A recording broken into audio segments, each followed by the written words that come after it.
Hello YouTube! Welcome back to my channel!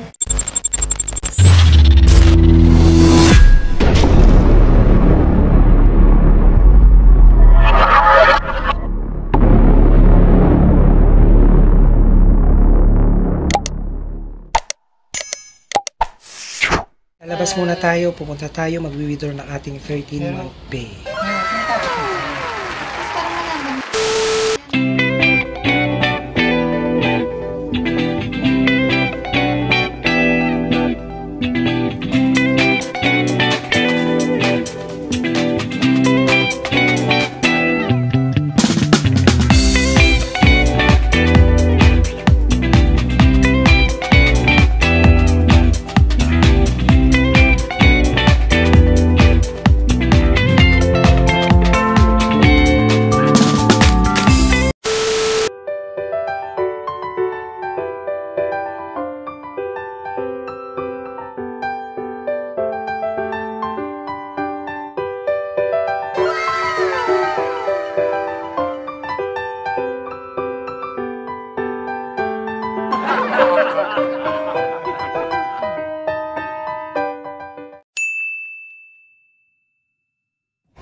So, mag-unbox tayo ngayon ng binili ko na Vivo Y11.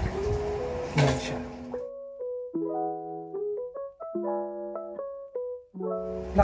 Naka-sale siya ngayon.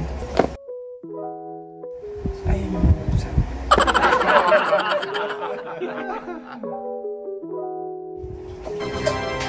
Yan.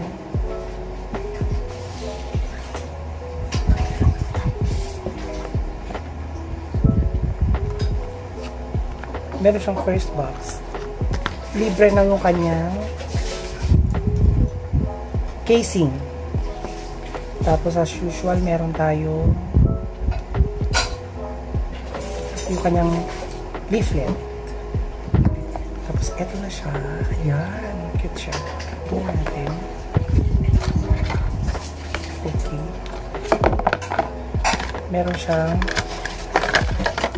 charger. Ito yung kanyang charger. Maganda, puti. At ito na ang kanyang mga warranty. Ito na ang phone natin. Ayan. Maganda siya. Ay, ganito pala siya. Akala ko yung natatanggal. So, tingnan natin. Tanggalin natin siya. Ah, tada! Ang ano niya ay Vivo model 1906. Ang ganda. Dual camera siya. Ayan. Oh. Tapos, ang ganda-ganda niya. Meron na siyang maganda siya. So, ayan. Dual camera. Vivo Y11. So, subukan natin buksan. Opening. So, habang binubuksan natin, since nagbubukas pa siya, meron siya mga free na binigay ng store. Meron siyang free na tumbler. So, buksan din natin yung free tumbler. Maganda din siya. Kasi tinignan ko kanina. Maganda din siya. Yan. Oh. Kaya, pag naglalaro ka, so, ayan. Meron din siyang pabitin. Tapos, meron siya yung parang ilalagay mo dito na goma para hindi masyadong para malak pag may water o coffee. Yun. So, okay na siya. Nahulog mo. Sorry, nahulog. Ito na yung kanyang pabitin. So, pwede mo siyang ilagay na ganun. Ayan. So, yan ang kanyang first na giveaway. Tapos, meron siyang free bag. Para siyang pouch. Buksan na natin. So, yun. Tingnan natin yung pouch. Kung maganda. Para siyang wallet. Parang lagayan din niya ng tingin. May mga bulsa. So, yan. May bulsa siya. Madaming bulsa. Kapag ikaw ay mamamasko sa mga ninong mo, pwede mo gagawin. Pero bawal na mamasko ngayon yung mga inaanak. So, hindi mo na kailangan magtago kung ninong ka. So, yan. Ang ganda siya. So, Vivo na pouch bag. Tapos, Siyempre, hindi ko sure sa ngayon, pero sabi nila, yung headset, meron na siyang free na headset. So, tignan natin yung kanyang headset. Ito free to na binigay nila. So, yan. Ito ay ES350. Yan ang itsura niya. Pero, syempre, ganito siya black. Black ang pinili ko. May white din, pero black ang pinili ko yan. So, by Vivo din siya yan. So, mamaya check natin. And then, the last but not the least, ang portable gamepad. Okay. Portable gamepad. Buksan natin. Hindi nga lang ako mahilig sa games. So, hindi ko sure bakit siya may battery. Pero sabi kanina nung nagbenta sa akin, ilalagay yata yung battery. So, mamaya, titignan natin. Ayan siya, oh. Ang cute. Ayan. May portable siya na gamepad. Tapos, so, papag-aralan ko to. Hindi kasi ako masyado sa game. Nangangatiin ako. Okay, ito yung pindutan yata to. Or pwede din daw to na stand ng phone. Ilagay mo lang siyang ganyan. Tapos maglalaro ka. O, diba? So, nice one. Okay na to. Ito ay binili ko sa, eto na, mababait yung mga nagbenta sa akin. Actually, binili ko to sa Easy Access Cellphone Center sa second floor ng Farmers Plaza, Cubao sa Quezon City. So, yun. So, shout out dun sa mga nagbenta sa akin. Sila Ma'am Dina Loren, sila Sir Nico Abelio, siya yung salesman kanina.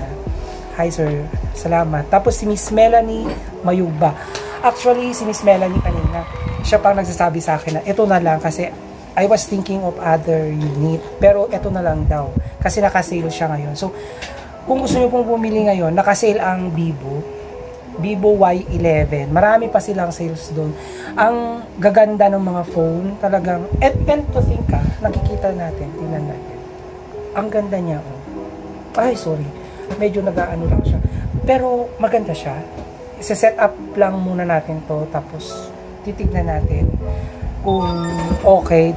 So, yon, eto na siya, diba? So, ibibigay natin yung honest na review dito kasi for sure okay naman siya. Check natin yung charging, kung paano yung battery nito, kung okay ba, tapos yung camera, yung linaw ng camera. Kasi kanilang dinedemo nila sa akin sa Cubao. Actually, pwede kang gumamit ng 3 apps sa iisang dito sa kanyang dito sa kanyang screen. So, habang nagpe-Facebook ka, pwede siyang mahati. And then, yung pwede mong gawin, may maliit siya. Pwede kang mag-YouTube. So, at tapos, pag may mag-chat sa'yo, pwede din. So, hindi kagaya nung ibang phone na kailangan mo i-close yung ibang, dual lang siya. So, this is 3 daw yung unit na pwede mo gawin. And pwede ka daw edit dito or pwede ka mag-live kung live streamers ka. So, yun. So, ito, try natin na gagamitin sa ating vlog. So, basahin natin yung ibang nito. So, ito ay 5,000 mAh ang battery niya. Meron siyang 6.35 inches na hollow full view display. Tapos, meron din siyang dual camera. Yun yung sinasabi ko kanina. Dual camera na siya. So, yun. So, eto. Ang cute. Ang ganda. Ayan siya. Tapos, ang pinili ko ay blue. Para, so, ilagay natin to. Subukan natin ilagay yung kanyang casing. Ayan. Cute naman siya. Ganda. So, yun. The next day. So, after natin na ma-unbox yung ating Vivo Y11, after one night na ginamit natin siya, eto na siya. So, ito pa siya. Linaw naman. Maganda siya. Kikita pa yung so, sa battery, okay siya. Matipid. So, in a whole night, medyo nagagamit natin siya ng matagal. And, okay yung charging. Hindi naman ganun ka-fast charge pag nag-charge ka. Hindi din ganun naman na kabilis na mag-empty yung batteries. Tapos, pagdating naman siya sa sa length, sa haba nitong phone, at saka sa hand, nag-grip mo siya.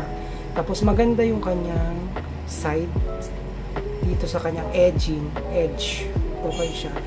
Eksakto lang siya sa pag-grip ng kamay. So nakikita natin. And pagdating naman sa viewing experience, yung kanyang screen ay malinaw, maganda. Subukan natin ang kanyang camera ay malinaw din sa front camera. Tapos pagdating sa video, okay din siya.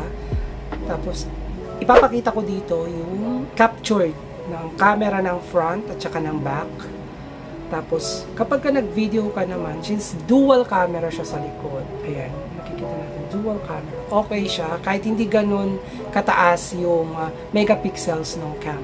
Pagdating naman dito sa kanyang screen, pag manunod po ng video or film or movies, malinaw siya, malinaw ang kanyang, ayan, malinaw, sobrang linaw naman, hindi naman siya pahuhuli dun sa mga ibang high-end phones, kahit na medyo mura lang siya, affordable, with 5,990. Okay siya sa mga medyo gipit ang budget. Tapos sa headset, kapag makikita natin yung headset, okay, ito siya. So, this one, may headset siya. So, let's try it.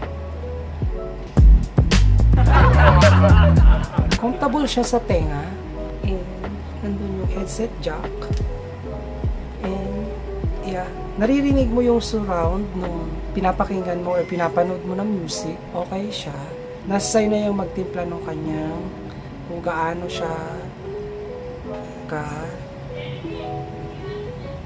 ayan, nagsusurround yung music, tapos comfortable din siya sa tenga when it comes dun sa laki nung pinapasok sa tenga or yung headset. Yeah, it's okay, it's good. Maraming salamat po sa lahat. Kaya kung ikaw ay hindi pa nagsusubscribe sa aking channel, mag-subscribe ka na. Pakihit mo na rin yung notification bell para ma-update ka sa mga bagong videos ko. Huwag niyo pong kalilimutan na mag-like, mag-comment, at higit sa lahat, share my videos. Ano pang hinintay mo? Mag-subscribe ka na. Ito po ulit si Piting TV, ang isang simpleng buhay empleyado, magbabahagi ng inspirasyon sa inyo pong lahat, itong simpleng buhay ko.